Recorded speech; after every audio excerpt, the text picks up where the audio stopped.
What's good, everybody? Welcome to Life on Beagle Road. Today is day 3 of Vlogust, and I'm not gonna lie to you, I am already feeling the pain. Last night I was up till probably 2 a.m. editing and had to get up first thing in the morning because it's soccer camp season. If you didn't know, I am a soccer coach. For you across the pond, that would be football.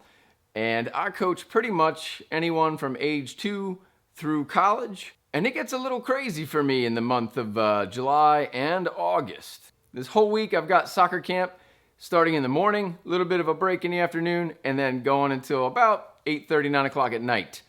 I have it next week, and I got it the next week after that. Great timing, Kenny. No worries, I'm gonna figure it out. Everything's gonna be great. Today, I'm gonna start the chicken tractor build, but first, we've gotta go get some materials.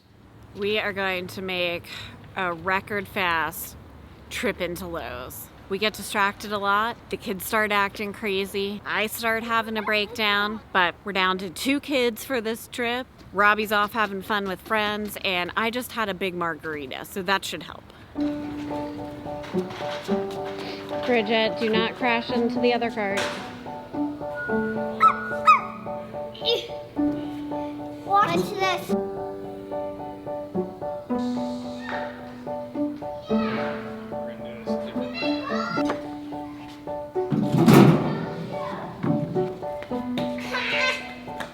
It's not soccer, it's basketball.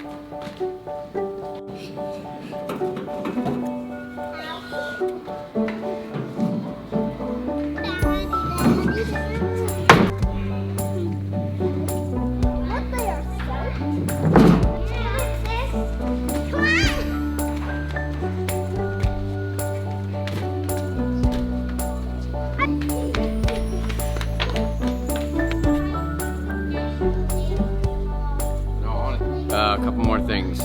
Are we doing good on time? Time? Yeah. My mental state? Not that much. Well, let's go.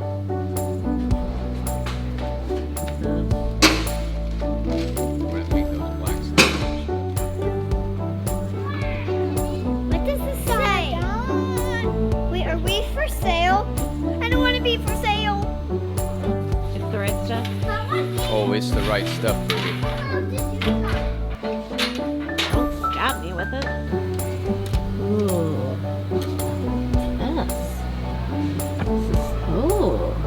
Oh, I love this countertop. Put all my wine glasses in there. I think I'm gonna let him. I think I'm gonna have him. Really? All this close to my face? You told me it'd get all. That's not what I meant. He's such a pain in the butt. I think I'm gonna have them stick up like this so they stay in. Okay. Never float your boat, buddy. Well, that was neither a quick nor relaxing trip to Lowe's. I got a little distracted by the kitchen cabinets.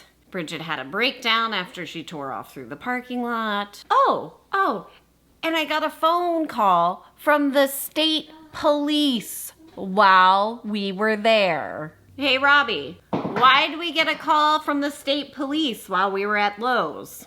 Robert? Would you care to explain why we got a call from the state police while we were at Lowe's? I would not care. You would not care. So you want me to explain for you?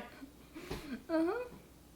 It goes something like this. Robbie was at Hershey Park with a friend when we went to Lowe's. I didn't expect him to be home this early. No big deal. We're checking out at Lowe's and my phone rings. The number says restricted. I'm like, maybe it's about work. Maybe I should answer it. No, it's Trooper somebody. I'm like, what? And in my head, I'm like, do I have an unpaid parking ticket? Did I forgot to register my vehicle? What did I do?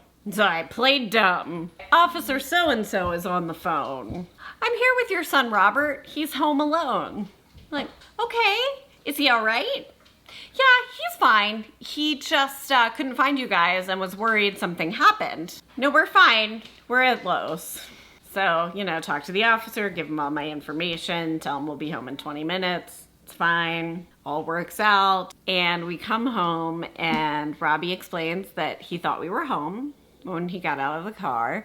Then he spent 45 minutes looking for us, and he couldn't find us anywhere in the house or the shop or with the animals, and he was worried something happened. So Robbie, not having a phone with a plan, but having a phone that he can play games on, could only call 911. So he called 911 and told them that he couldn't find his parents and he was worried something happened to them. And so the state police came to us.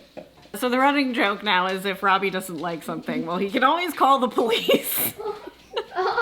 But we're proud of you that you know what to do in an emergency. And you knew our address, and you knew my phone number to How do give you the turn this police thing off? officer.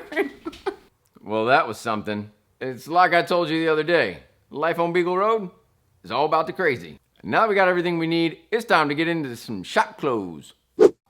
Okay, we are good to go. Let's get our materials and get started. Yeah, buddy, the big bag of zip ties. Y'all know I love me some zip ties.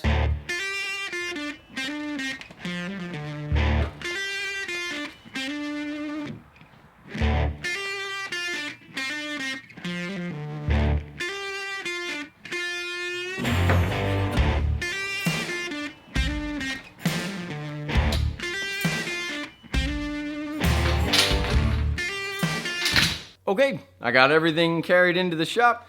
Now it's time to check my measurements, mark everything off, and get started. I said I was gonna make some modifications. By modifications, I meant I was probably gonna try and skip the half-lap joints. I changed my mind. I was gonna use these hurricane ties and Craig screws.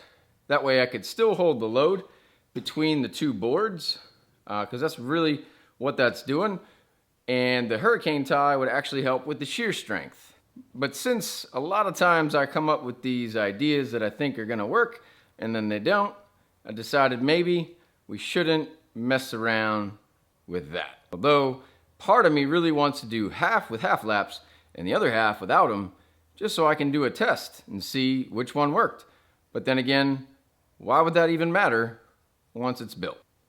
So I'll just build it the right way and not have to do it again. One thing I always do whenever I have a project, if I've got a bunch of pieces that need measured, then what I do is I measure out the lengths and I go through and I mark it. It's not a perfect mark, it's not meant to be a perfect mark, it's just to make sure that I know what needs to come out of each board.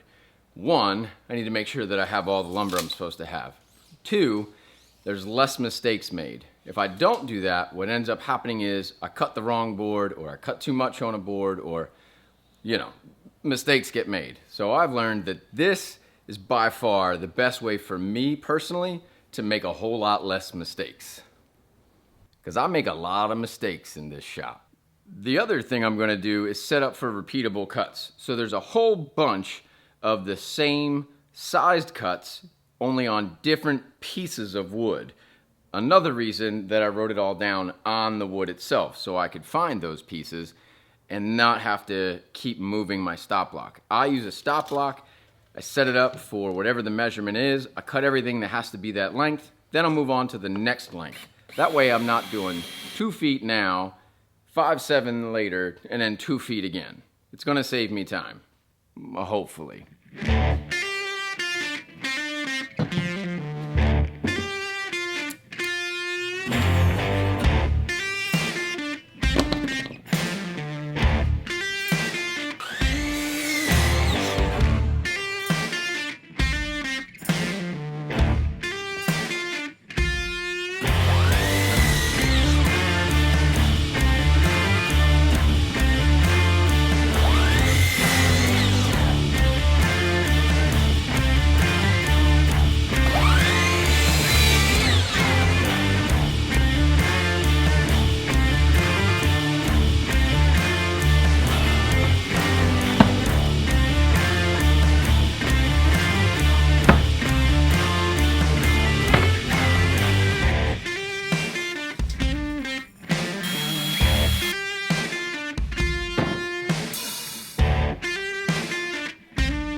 Okay, the rest of these cuts are pretty much individual cuts. They might have like 2. I'm not gonna put a stop block in for 2 cuts. I'll measure it, mark a line, and then cut a line. That'll actually be faster than, you know, doing that. But when I've got like 3 or more, I'm definitely putting up a stop block.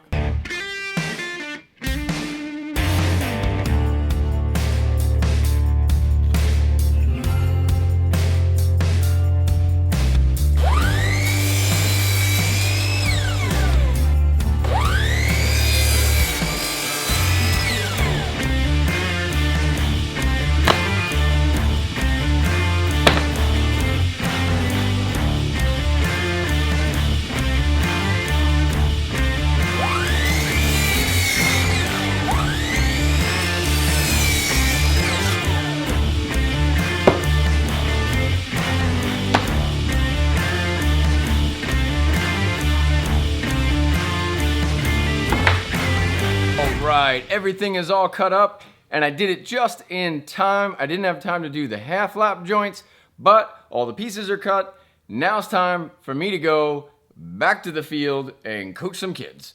Please give me a thumbs up, comment below, hit the bell so you can get some notifications. I'll see you tomorrow for the second part of this chicken tractor build. Oh my gosh, Courtney, seriously, this is crazy. How am I ever gonna make it to August 31st? Whew.